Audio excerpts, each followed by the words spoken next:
Në fakt, gjatë asaj proteste, përveç se u dhunuan protestuesit, pati incidente edhe ndaj gazetarëve. Sa rëndësishme është që media mund të raportoj lirshëm edhe në situata të tensionuara. Nuk është hera e parë në fakt se kemi pasur edhe raste të tjera, po raste të tilla në fakt na bëjnë të reflektojmë.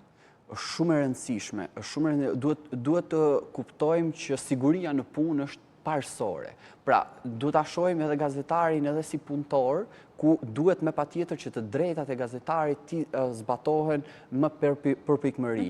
As protestuesit dhe as policia nuk duhet të vendos dorë ose në rrezik asnjëherë gazetarin, sepse është një pushtet i cili duhet të qëndrojë mbi palët.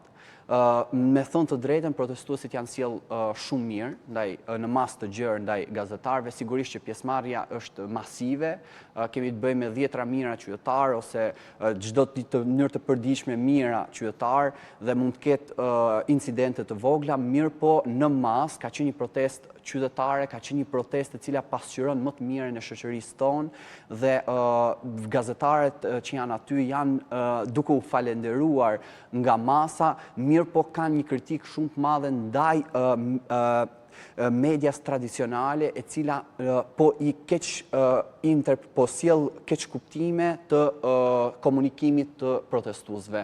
Po tjetërson, le të themi, po e tjetërson.